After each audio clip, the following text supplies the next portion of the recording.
네, 사우스베이 장로교회 여러분들 평안하셨습니까? 예, 오늘 6월 16일 수요일입니다.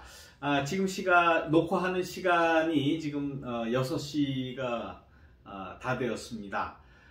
어제부터 녹화를 시도를 했는데 웬일인지 올라가지를 않습니다. 1년 반 동안 그래도 뭐 이런 일이 한 번 정도 있었고 별로 이런 일이 없었는데 왜 그런지 영문을 제가 아직 찾지를 못해서 참 답답하고 참 화도 나고 이제 좀 마음을 진정시키고 이제 이번에는 잘 올라가겠지 하는 마음으로 여러분들과 하나님 나라 이야기 31번째 시간을 시작하도록 하겠습니다. 자, 이 하나님 나라 이야기를 벌써 30번째 이렇게 말씀을 드렸는데, 이 하나님의 나라라는 것은 예수님의 선포의 핵심이다라는 것을 말씀을 드릴 수 있습니다. 예수님께서 뭘 지금 말씀하시고 왜 갈릴리에 오셨고 등등 그런 것을 생각해 볼 때에 결국은 하나님의 나라, 요 하나님의 나라를 전하시기 위해서, 아니 또 하나님의 나라를 만들어가기 위해서, 소개하고 만들어가고 또 이루기 위해서 예수님께서 복음을 전하셨다라고 볼 수 있죠. 그래서 하나님 나라라는 이 현실이 예수님의 사상의 핵을 이룬다라고 볼 수가 있는 것입니다. 예수님의 삶 전체를 그 나라의 도래를 위한 운동으로 봐야 된다라고 주장을 할 수가 있습니다. 그런데 이제 여기 하나님 나라를 이루시려고 하는 예수님의 뜻을 운동이라고 표현하면은 조금 불편한, 또 익숙하지 않은 그런 면이 좀 있지 않습니까? 지금까지 교회에서 예수님이 하신 복음의 말씀, 또 행적, 행태, 모든 것을 복음이라는 말로 이렇게 대신했죠. 아주 복음적인, 그야말로 격이 있는 종교적인 그러한 말이에요. 근데 하신 모든 일을 보면 어떤 하나의 운동이에요. 움직임이었고 운동이었고 새 결집이었고, 그랬기 때문에 집권자들의 입장에서 볼 때는 위험했던 거예요. 그러니까 이것은 그냥 점잖게 종교적으로 하나님의 나라의 말씀, 하나님의 말씀을 전하는 것이다 라고, 복음을 전한 것이다 라고만 이야기하면 아마 별 저항들이 없을 거예요. 누구나 다 그렇게 받아들일 겁니다. 그러나 예수님께서 하신 말씀, 예수님께서 이루려고 했던 하나님의 나라의 모든 일련의 모습을 보면 이건 분명히 움직임이었다, 운동이었다, 무브먼트. 그리고 시위였고, 나중엔 이것이 총체적으로 뭐라고 말씀을 드릴 수 있는가 하면 혁명이었다. 자, 이런 단어를 쓰면 이거 불편하지 않습니까? 그런데 그런 성격이 다분하게 있어요. 결국은 십자가로 향하게 되어 있었기 때문에, 십자가를 이야기할 수밖에 없기 때문에 이것은 결국은 혁명적인 성격이 강하다. 그런데 이 기독교에서 이런 사실을 애써 얘기하려고 그러질 않죠. 가려서 복음을 전한다, 만민에게 복음을 전한다, 모두를 다 구원한다, 뭐 이런 아주 마일드하고 부드러운 말로 바꾸어 버리는 거예요. 근데 과연 그럴까요? 이제 나중에 그건 또 말씀드리도록 하겠습니다. 자, 예수님께서 처음 공생활을 시작할 때 우리가 너무 잘 알죠? 마가복음 1장 14절 15절에 있는 말씀. 세례자 요한이 체포된 후에 갈릴리 민중에게 예수님께서 가셨다는 거죠. 예, 가난한 자, 억눌린 자, 그야말로 자기 몸뚱아리 하나밖에 없어서 그것을 노동력을 팔아서 연명할 수밖에 없는 그러한 자들, 그러한 사람들의 삶 속으로 들어가신 거 아닙니까? 예수님께서 하신, 갈릴리에서 하신 모든 것을 보세요. 다 그래요. 가난하고 억눌리고 못살고 구질구질하고 냄새나고 더럽고 그런 인간의 삶의 현장으로 들어가셔서 공생활을 출발을 하신 거죠. 그러면서 뭐라고 말씀하시나? 하나님의 나라가 너희 것이다. 하나님의 나라가 너희 가운데 있다. 어디 여기 있다 저기 있다 찾지 말라. 너희 가운데 하나님의 나라가 있다라고 분명하게 말씀을 해 주시죠. 그리고 마지막에 십자가를 지시기 전에 예루살렘으로 이제 가시지 않습니까? 그 예수님께서 예루살렘에 올라가시면 난 이제 그 십자가에 달릴 수밖에 없다. 그러나 난 다시 살아난다. 누누이 말씀을 하셨잖아요. 제자들에게. 제자들을 무슨 말씀인지 깨닫지 못했다라는 거죠. 모를 수밖에요. 모를 수밖에. 우리도 모르잖아요. 예수님 왜 십자가를 져야 됩니까? 예수님 십자가 지지 마십시오. 베드로의 그 이야기가 아마 우리 모두의 다 이야기일 겁니다. 예수님 그렇게 그 험한 데 가지 마십시오. 험한 일 하지 마십시오. 그냥 말 한마디라도 이렇게 부드럽게, 누구한테 이렇게 그 귀에 콕 박히는 혹은 마음속에 저 속옷을 찌르는 것 같은 그런 말씀 하지 마시고 부드럽게, 아름답게, 편하게, 은혜스럽게 이렇게만 하지 마십시오. 그 베드로의 마음이에요. 또 우리들의 마음도 그렇지 않습니까? 근데 그게 과연 옳은가 하는 거예요. 예수님은 그런 길 가지 않았어요. 그러면서 하나님의 나라를 병행해서 말씀하신 걸 볼 때에 하나님의 나라는 투쟁 없이는 이룰 수가 없는 거예요. 투쟁의 기록이에요. 투쟁의 기록. 예. 하나님의 나라는 그렇게 종교적이거나 정서적이거나 편안하거나 안전하거나 그렇지 않다라는 것을 우리가 분명히 알아야 됩니다.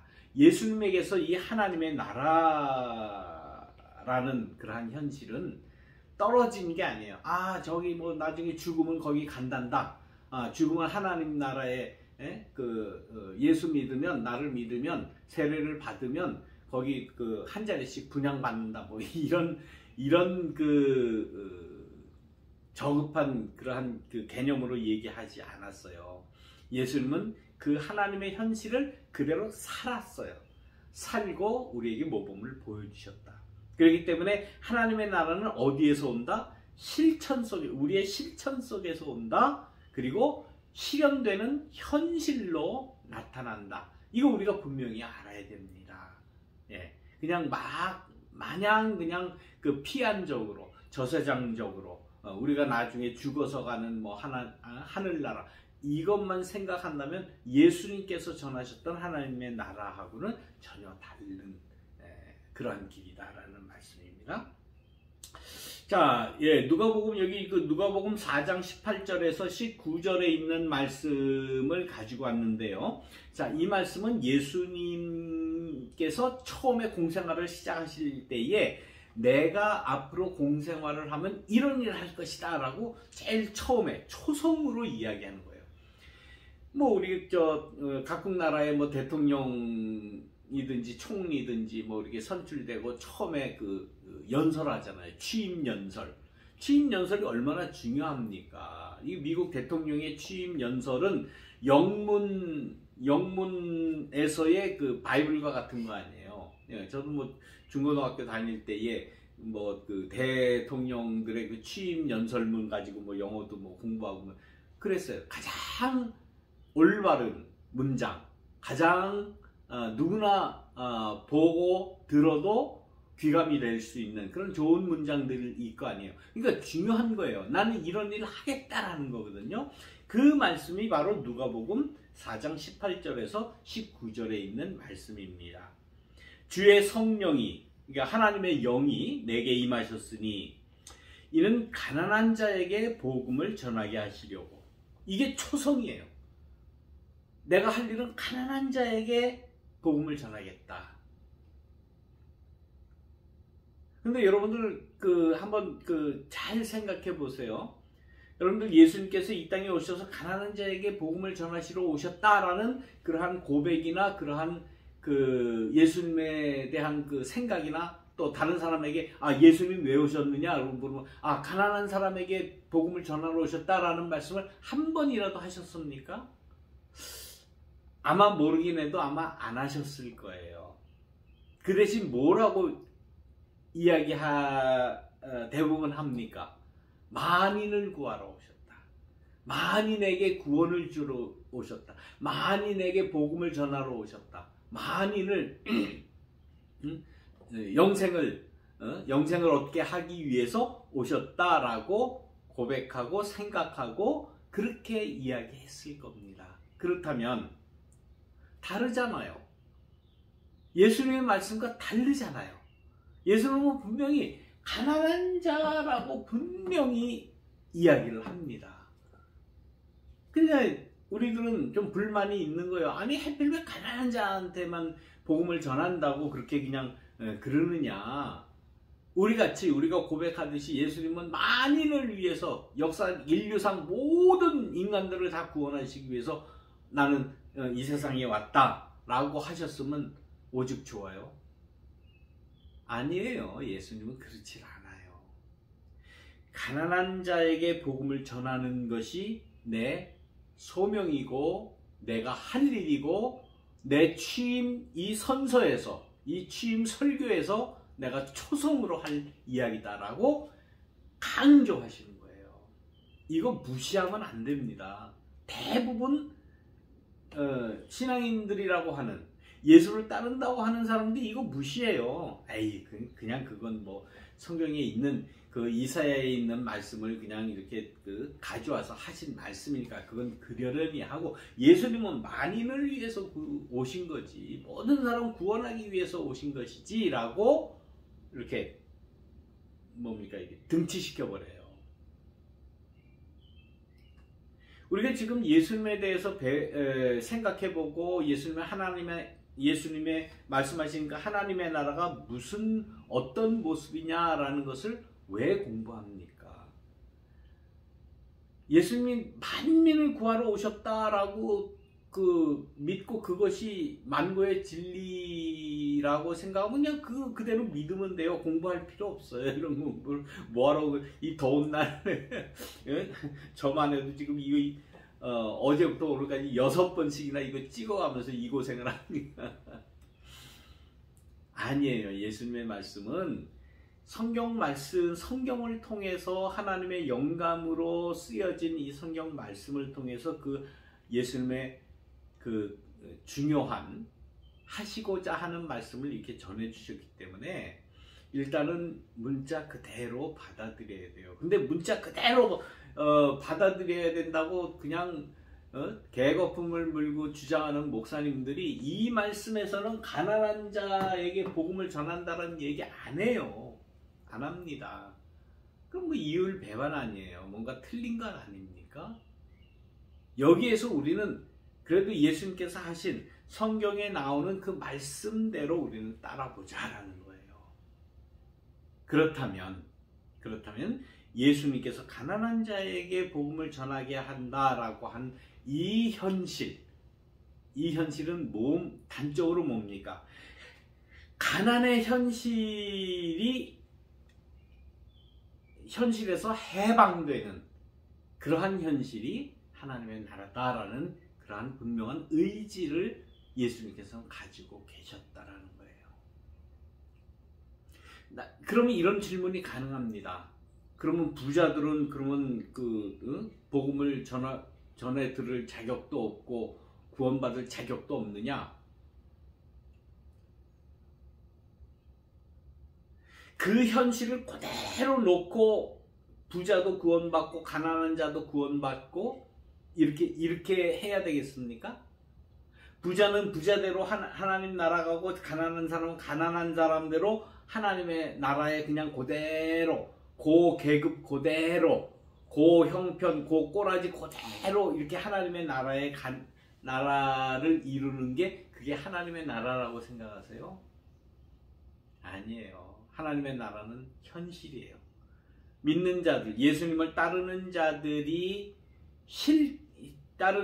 실천과 행동에 의한 현실로 나타나는 것이 하나님의 나라다.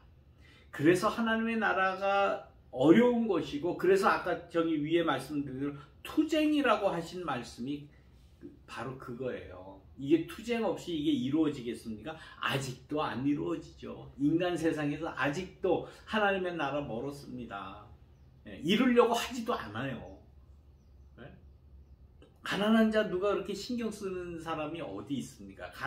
네가 못나서 못 사는 거지. 네가 못나서 못 배워서 혹은 부모를 잘못하고 온갖 이유를 다 갖다 대면서 결국은 네 팔자야, 네가 잘못한 거야 라고 우리는 그냥 너 그냥 그렇게 살아 이렇게 해버리잖아요. 근데 예수님은 안 돼. 그 현실이 너무 안타까워. 내가 온 것은 너희 그 가난한 자들을 위해서 왔다. 가난한 자가 있으면 부한 자가 있다는 거 아닙니까? 이 기울어진 이 현실을 평등하게, 공평하게 누구나 다 가난해서 헤어날 수 있는 그러한 현실을 만드는 그러한 과정, 그러한 모습, 그러한 노력, 그러한 운동, 그러한 취지로 살아가는 그 삶, 그 자체가 하나님의 나라다라고 말씀을 하시는 것입니다. 우리가 지금까지 생각하지 않았던 또 강조점을 두지 않았던 이 가난의 문제. 나는 이 미국의 좋은 나라에 와서 그래도 밥 굶지 않고 이렇게 편안하게 살아가면 됐지 그래서 우리가 다 왔습니다. 저도 마찬가지고요.